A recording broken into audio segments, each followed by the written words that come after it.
The heat was already oppressive by mid-morning, the kind of North Carolina sun that clung to the skin like a second uniform. Dust rose in thin clouds each time boots scuffed the gravel, mixing with the smell of gunpowder and sweat. The range at Fort Bragg was alive with noise. The thunder of rifles, the barked commands of instructors, the clinking of brass shells bouncing against the hard ground. Yet in the middle of it all, Specialist Elena Rivera sat cross-legged on the dirt, her world reduced to the rhythmic sound of rounds clicking into place. Her fingers moved with mechanical precision, each bullet sliding smoothly into the magazine, each action flowing into the next. 30 rounds. Eject. Start again. Her lap was littered with empty cardboard boxes, while stacked magazines rested neatly in a row beside her. Rivera didn't talk, didn't look up, didn't waste a second. The other soldiers joked, teased one another, complained about the heat, or tried to sneak sips from water bottles. But she stayed quiet, absorbed in her task, as though her life depended on the flawless loading of every single round. It wasn't the kind of thing that drew attention, not at first. Soldiers had seen all types, the loud ones who bragged, the nervous ones who fumbled, the indifferent ones who did just enough to get by. Rivera wasn't any of those. She was the quiet one, the type who worked as if she carried a secret no one else could understand. A thin bead of sweat rolled down her temple. She pushed up the sleeve of her combat uniform with her forearm, and wiped her brow with the back of her wrist. The gesture was small, forgettable to anyone not watching closely. But to Rivera, it was a moment of exposure. The fabric shifted high enough to reveal a glimpse of black ink on her forearm, a tattoo bold and deliberate, hidden beneath her sleeve. She tugged the sleeve back down quickly, her movements sharp, almost instinctive. The tattoo wasn't for show. It wasn't something she displayed proudly during off-duty hours at the barracks or flaunted on weekends downtown. No, this ink was personal, permanent, and heavy with meaning. It was something she carried for herself, not for the world. Still, even when hidden, the weight of it pressed against her like armor and burden all at once. Around her, laughter erupted from a group of privates struggling with their ammo. One dropped an entire box of rounds into the dirt, earning groans, and curses from the others as they scrambled to gather them. Rivera didn't even glance up. She pressed another cartridge into the magazine with steady force, her thumb aching but unwavering. She had long ago taught herself to work through the sting. Discomfort was temporary, but discipline endured. Her sergeant passed by, glancing at her work without comment. That was fine by Rivera. She didn't crave recognition. In truth, she preferred being overlooked. It was easier that way. Attention invited questions, and questions led to answers she wasn't ready to share. She wasn't there to impress anyone. She was there because she'd made a promise, one inked into her very skin, one that had brought her to this very training ground. She finished another magazine, setting it neatly beside the others, lined like soldiers standing at attention. The sun burned hotter, and her hands stung with every press of the final rounds. Yet her expression never shifted. Her dark eyes were steady, her jaw firm, her body language radiating the quiet kind of determination that didn't demand notice, but refused to be broken. Specialist Elena Rivera was just one soldier among hundreds at Fort Bragg that day, another uniform in a sea of discipline and order. But beneath her silence, beneath the sweat and emotions of training, she carried something few could see, a legacy inked into her skin and burned into her soul. And though no one had noticed it yet, that legacy would soon bring the entire line of soldiers and their commander to a halt. Colonel James Matthews strode across the range with the unhurried confidence of a man who had spent his entire adult life in uniform. Every step was measured, deliberate, as if the gravel itself recognized the authority in his boots.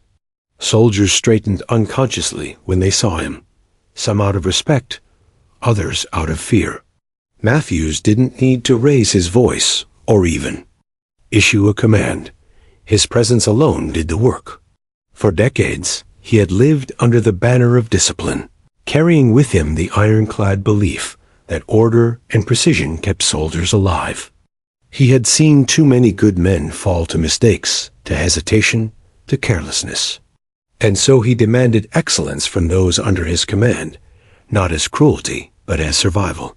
Matthews didn't see himself as harsh, though many young soldiers did. He saw himself as necessary. This morning was no different. His eyes scanned the firing line, noting every detail with the sharpness of a hawk. A private's stance too wide.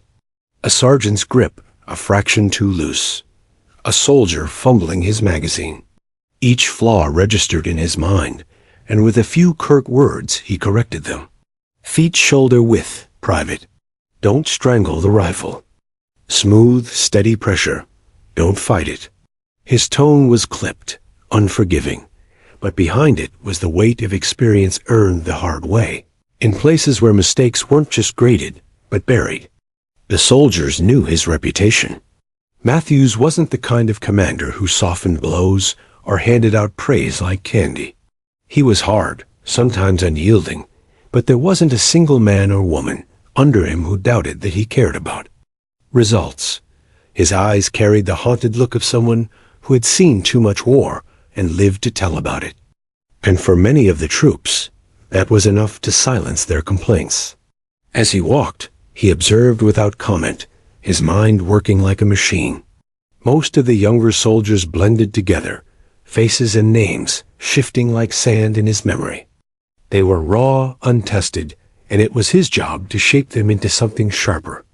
He stopped occasionally to correct a grip, a breath, a stance. Each correction was quick, exact, and then he moved on. When his eyes fell on Specialist Rivera, he barely slowed his pace. She was one of the quiet ones, head down, focused on her task. Matthews respected discipline when he saw it, but he didn't linger. To him, she was simply another soldier, doing what was required. Nothing more, nothing less. Rivera didn't notice his passing at first. Her focus was absolute, hands still moving with that same steady rhythm as she fed rounds into her magazines. Matthews glanced at her stack, neat, ordered, without wasted movement. A good sign, though not extraordinary. Plenty of soldiers. Could be efficient when it came to ammo.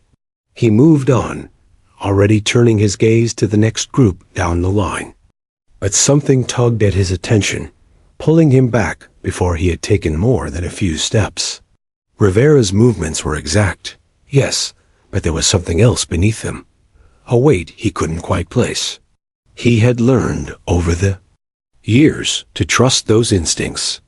War had taught him that the small things often mattered more than the obvious ones. He lingered, just for a moment longer than he normally would. Rivera didn't flinch beneath his gaze. That caught him off guard. Most soldiers tensed when they realized the colonel was watching. They overcorrected, tried too hard, or faltered under the pressure. Rivera simply kept working, as if his presence meant nothing. Matthews made a note in the back of his mind. A quiet soldier with steady hands and no fear of authority. Interesting, though not unprecedented. Still, something about her made him pause. His instincts itched, though he couldn't yet say why. Then, with the sun glaring overhead and the sound of gunfire echoing across the range, Rivera shifted her arm to wipe her brow. The sleeve of her combat uniform slid up just far enough to reveal the sharp lines of black ink beneath. Matthew's eyes caught it instantly. His steps faltered, his breath stilled. It wasn't just a tattoo. It was a memory made flesh. And, for the first time that day, the commander's routine was broken. The sound of gunfire cracked in rhythmic bursts downrange, a chorus of rifles echoing across the training ground. The sun sat high now, beating mercilessly on the rows of soldiers as they worked through drills. Matthews kept moving, his boots crunching against the gravel, his eyes sweeping for mistakes. But his focus was no longer entirely on the line of troops. Something tugged at him, an itch in the back of his mind he couldn't shake. He found himself drifting back toward Specialist Rivera. He didn't know why. Something about her stillness, her refusal to falter under his gaze, unsettled him. It wasn't arrogance. He'd seen enough cocky young soldiers to recognize the type. Rivera wasn't cocky. She was unshakable. That was rarer. She had just finished her 7th magazine, snapping the final round into place with practiced force. The muscles in her forearm flexed, the tendons standing out against her skin. Then, as she wiped the sweat from her temple with the back of her arm, her sleeve slipped higher than before. And there it was, the tattoo. Matthew's eyes locked onto it, the way a hawk fixates on prey. For a moment, he couldn't breathe. The ink wasn't decorative, not like the countless eagles, flags, or slogans he had seen on soldiers' arms over the years. No, this was different. This was a unit crest, sharp and unmistakable. Bold lines, heavy shading, symbols interwoven. In a design that carried weight far beyond art. He knew it instantly. The crest belonged to a battalion that had been dissolved nearly a decade earlier. Its colors retired, its surviving members scattered across the army or long since discharged. That unit wasn't known by many outside the circles that mattered. But to those who did know, it carried the weight of blood, grit, and sacrifice. Matthew's throat tightened. His mind was dragged back without mercy, pulled across oceans and years to a night, burned permanently into his memory. Kandahar, 2009. The air thick with smoke and the stench of burning fuel. Gunfire cutting through. The dark like lightning. He had stood shoulder to shoulder with the men who bore that crest, fighting through a siege that should have annihilated them all. Men had died that night. Too many. Men he still saw in his sleep, faces twisted in the flash of muzzle fire, names etched in the corners of his memory. That crest, that ink, didn't just represent a unit. It represented survival, brotherhood, sacrifice, and Specialist Rivera was wearing it. But how? She was too young. He studied her face, the sharp lines of her jaw, the focused set of her eyes. She couldn't have been more than mid-20s. She hadn't been there. It was impossible. And yet, the tattoo wasn't a copy someone would casually wear. It was exact, right down to the smallest detail. Whoever carried it had earned it or inherited it. Matthews froze where he stood. A pair of privates glanced nervously in his direction, unsure why the colonel had gone still. But he didn't notice them.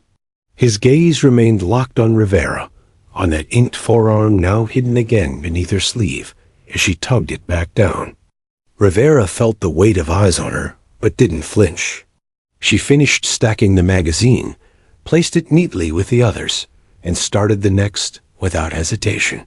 Her hands moved as though nothing had happened, as though she hadn't just dropped a stone into the still waters of her commander's memory.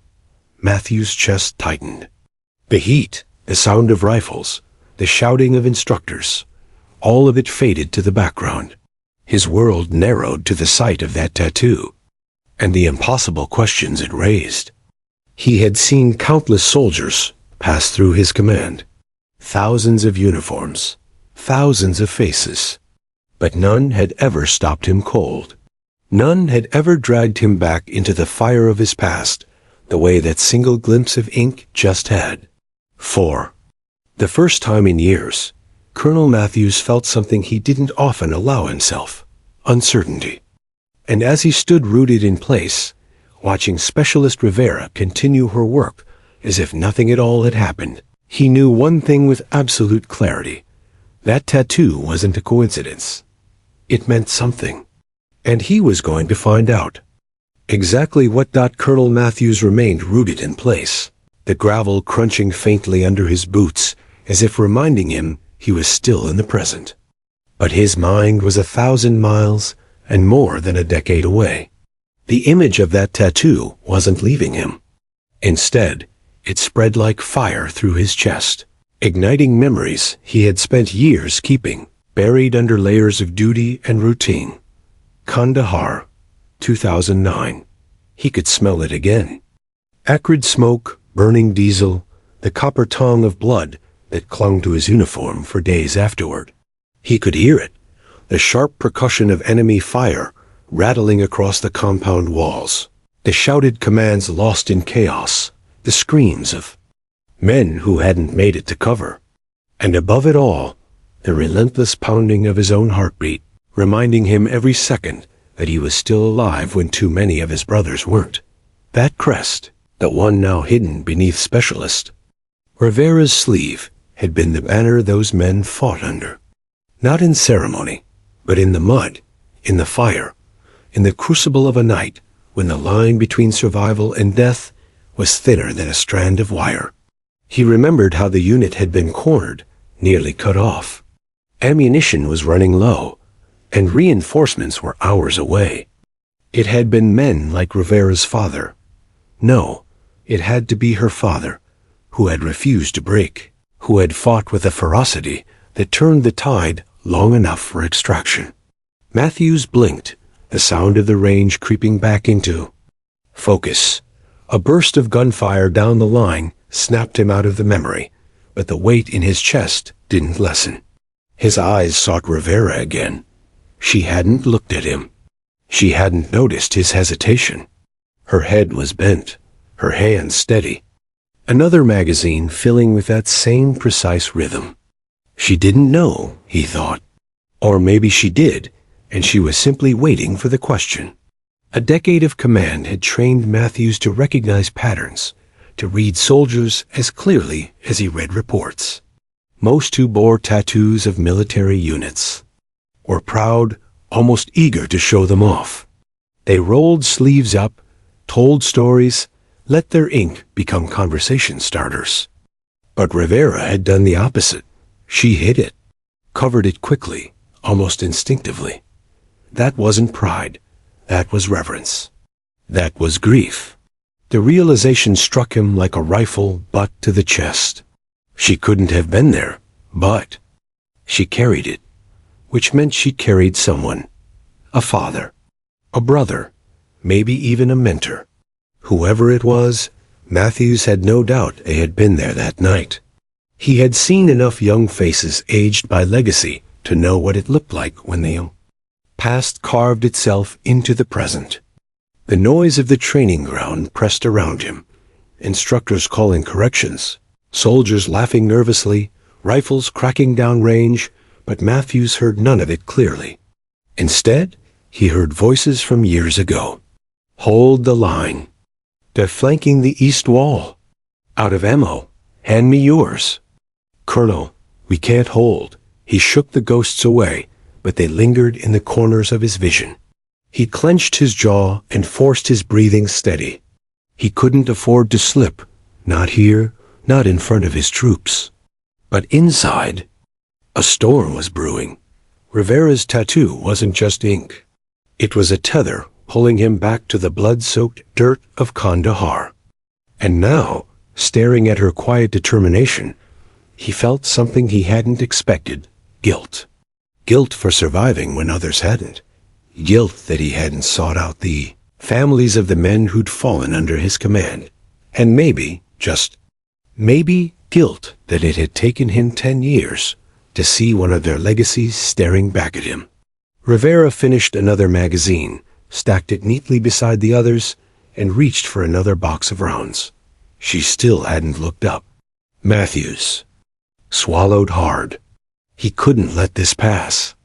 That tattoo demanded an answer, and if his instincts were right, it was an answer that would cut straight into the heart of a story he thought had ended long ago. For the first time in years, the colonel's composure cracked, just enough for him to whisper under his breath, words no one else could hear. God help me. Whose child are you? Colonel Matthews paced the length of the line again, but his steps were no longer measured with the same calm authority. He felt restless, his mind gnawing at the image of that tattoo like a dog with a bone. The more he tried to push it aside, to bury it under the discipline of command, the more it clawed back to the surface. Specialist Rivera. Quiet, focused, too young to have worn that crest herself, yet she bore it. He couldn't ignore it any longer. Matthews waited until the gunfire lulled between drills, when magazines were being swapped and soldiers rehydrated. The range instructors were resetting positions, their shouts filling the air as troops shuffled back into order. It was then that he stopped in front of Rivera, his shadow falling across her where she sat cross-legged on the gravel, loading another set of rounds. She didn't look up. Specialist, Matthews said, his voice even but quieter than usual. Rivera's hands paused only for a fraction of a second before she slid another round into the magazine. Sir, she replied, her tone steady. Matthews studied her for a long moment. He had interrogated enemy prisoners with less hesitation than he felt now. Finally, he nodded toward her arm. That tattoo. Where did you get it? This time, her hands stilled completely. She glanced down, as if surprised he'd noticed, though she knew perfectly well what he was asking. Slowly, she set the half-filled magazine aside. Her dark eyes lifted to meet his, and for the first time all morning, Matthews saw the flicker of something beneath her calm exterior. Hesitation, maybe even pain. It's not mine, sir, she said finally. Her voice wasn't defensive, but neither was it meek. It was matter-of-fact, steady, like someone who had rehearsed the answer 100 times before. Matthews' chest tightened. Explain. Rivera drew a slow breath, her gaze shifting briefly toward the horizon, where the faint outlines of trees blurred in the heat haze. It was my father's unit. He served under that crest. Her fingers absently brushed the sleeve of her uniform, over the ink now hidden beneath. He didn't come home from Kandahar. The words hit Matthews like a blow. He felt the air leave his lungs, though he kept his face still, his posture unbroken. Kandahar, the unit, the men who never came back, and now one of their daughters. Sitting before him, bearing the mark as if keeping vigil. Rivera continued, her voice softer now but still steady. When I enlisted, I had it done, not for show, not to brag. I wanted to carry what he carried, to finish what he couldn't. The silence around them was deafening. A few soldiers nearby, who had caught fragments of the exchange, had gone still. Even the instructors, sensing something unusual, refrained from shouting for a moment. Matthew's mind reeled. Her father. God, who was he? Faces surged through his memory, names flashing like lightning, men he had led into the storm that night.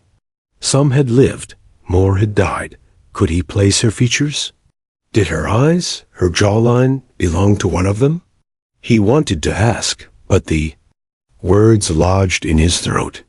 Instead, he cleared it, steadying his tone. You know what that crest means, Specialist? What it cost? Rivera's gaze hardened, not in defiance, but in resolve. Yes, sir, I know, she swallowed. I've known my whole life. My mother made sure I did. For the first time in years, Matthews felt his composure slip. He masked it quickly. But inside, a storm churned.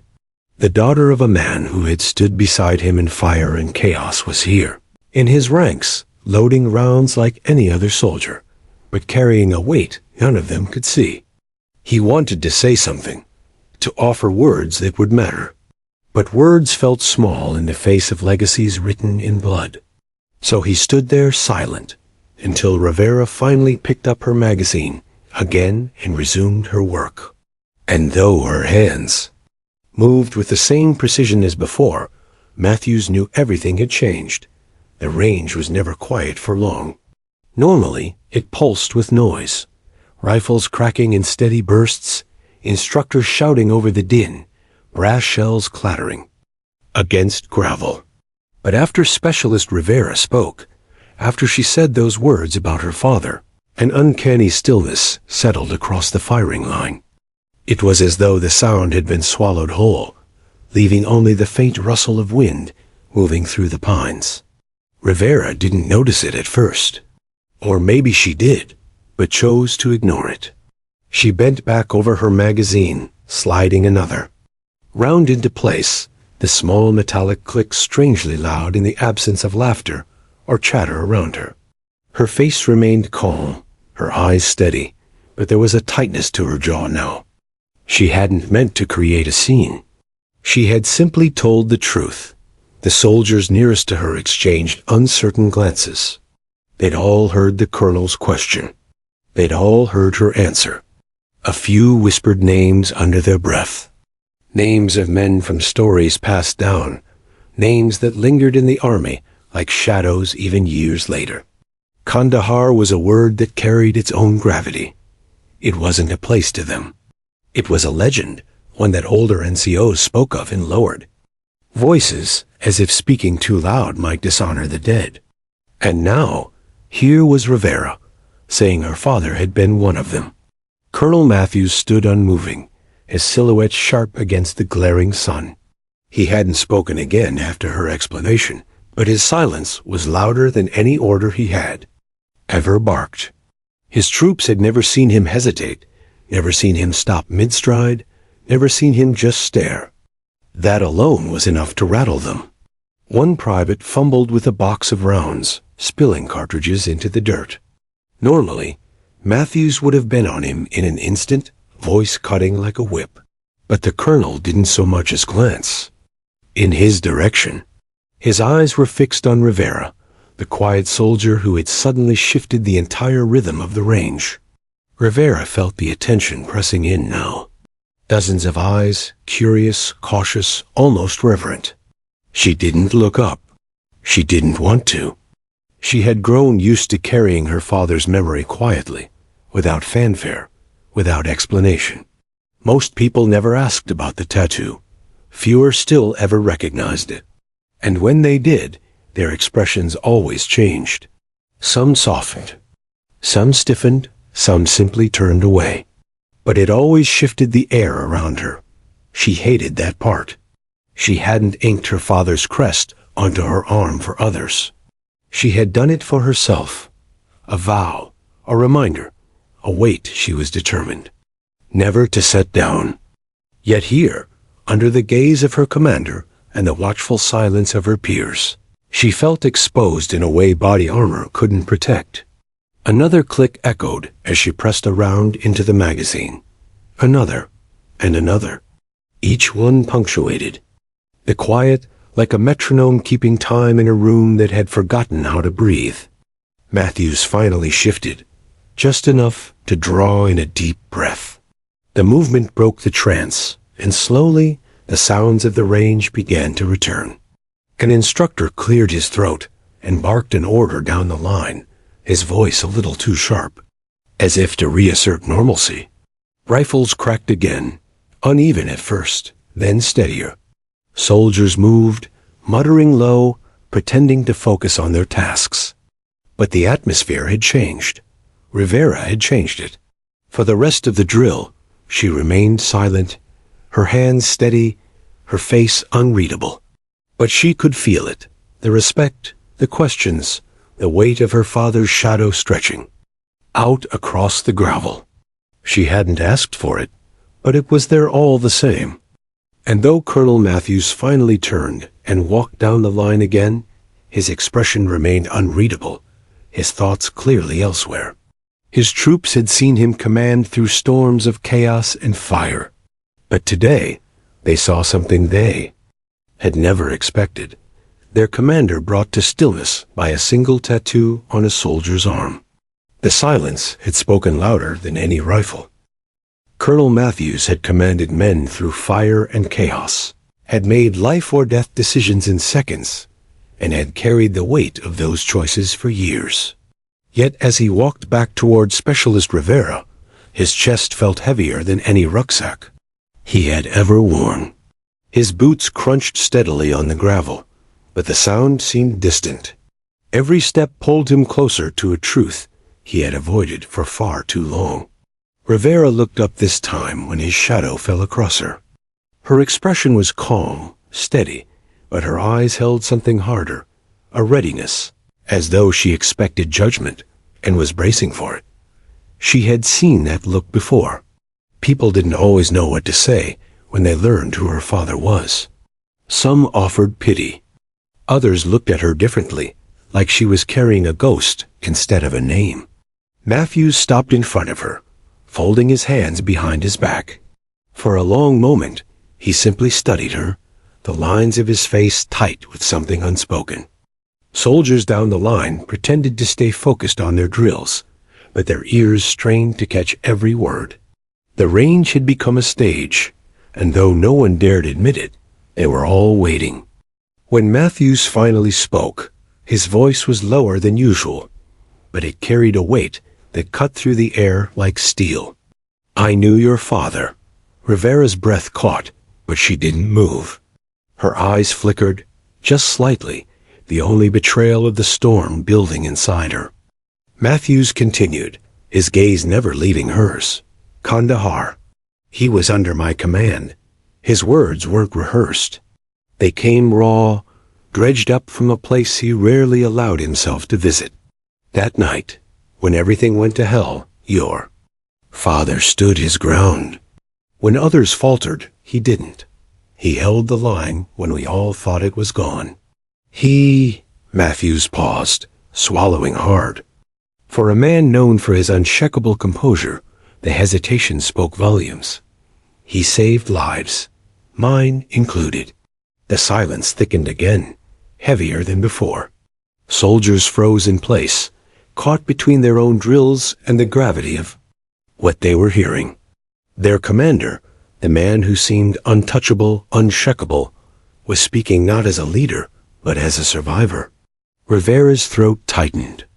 She had heard stories of her father, of course, from her mother, from old friends who had served with him, from the sparse reports that filtered down to families when soldiers didn't come home, but never like this.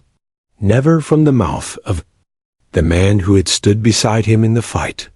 She wanted to speak, to ask questions, to hold on to every detail before it slipped away. But discipline held her still. She simply met his gaze, waiting. Matthews straightened, his voice growing steadier. "You need to understand something, Specialist. Your father was one of the finest soldiers I ever commanded. Not because he was fearless, none of us were, but because he chose to keep going, even when fear tried to crush him. That tattoo you carry." His eyes flicked briefly to her sleeve before returning to her face. "It isn't just ink. It's a reminder of what he stood for, of what men like him gave everything for." Rivera's chest ached, but she kept her face controlled. She gave a single nod, her only acknowledgement, though inside she felt the words etching themselves into her like the ink on her arm. Matthews took a slow breath. Then, for the benefit of every soldier within earshot, he said, "As long as you serve under me, Specialist, know this. Your father's name is not forgotten, and neither are you." The words struck like thunder, not shouted, not barked, but delivered with the kind of gravity that settled into bones. The soldiers on. The line stood straighter. Rivera lowered her eyes for just a moment, not in shame, but to steady herself against the wave of emotion pressing at the edges of her composure. For the first time since enlisting, she didn't feel like she was carrying her father's memory alone. And for Colonel Matthews, the moment was more than acknowledgement. It was a vow that the sacrifice of the past would live on through the daughter who now stood in his ranks. The drills resumed, but the air on the range had changed. What had once been just another day of training now felt charged with something heavier, something lasting. Every soldier on the line had heard the colonel's words, had witnessed the moment Specialist Rivera's quiet strength collided with the weight of history. No one laughed now. No one muttered complaints about the heat or the endless repetition. They worked with sharper focus, as if afraid to diminish the gravity of what had just been shared. Rivera herself didn't act any differently. She still loaded rounds with the same steady rhythm, still lined her magazines neatly, still kept her head down and her voice quiet. But she could feel the shift all around her. The sidelong glances weren't skeptical anymore. They weren't dismissive. They were something else, respect tempered with curiosity. A recognition that she wasn't just another name on the roster. She hadn't asked for this.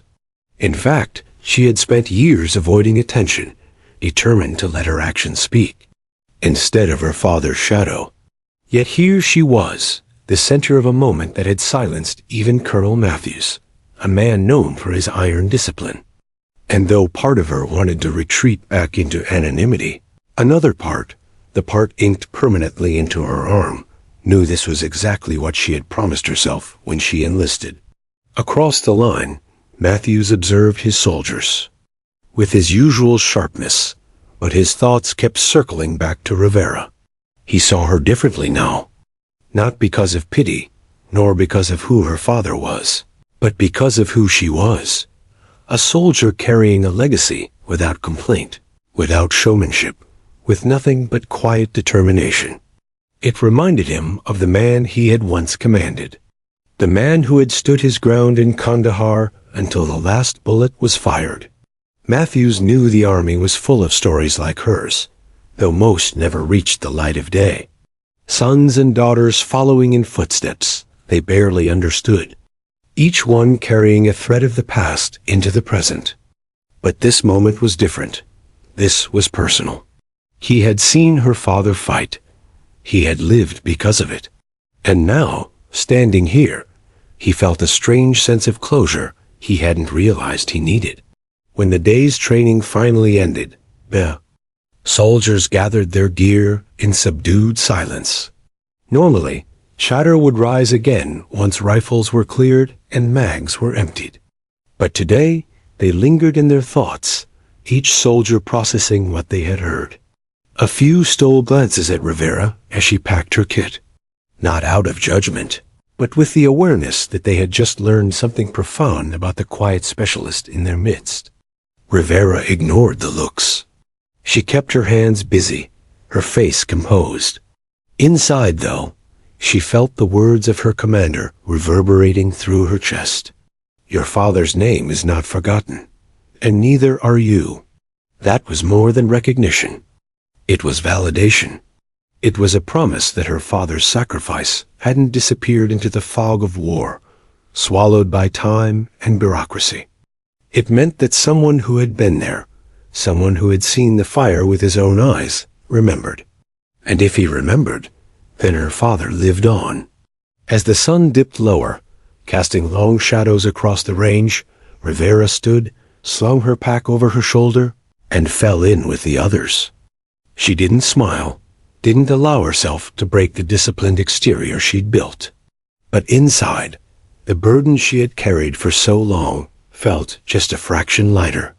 Colonel Matthews watched her go, his jaw tight, his eyes narrowed not. In disapproval, but in something closer to pride. He didn't say another word. He didn't need to. The soldiers had heard enough, and so had she. From that day forward, Rivera was no longer invisible among her peers. She wasn't just the quiet specialist loading rounds with mechanical precision. She was the daughter of a soldier who had stood unbroken in the face of chaos, and a soldier herself, carving her own place in the legacy he had left behind. And though she would never admit it aloud, Rivera knew the tattoo on her arm no longer felt like a secret weight. It felt like a torch, one she was ready to carry forward into whatever battles lay ahead.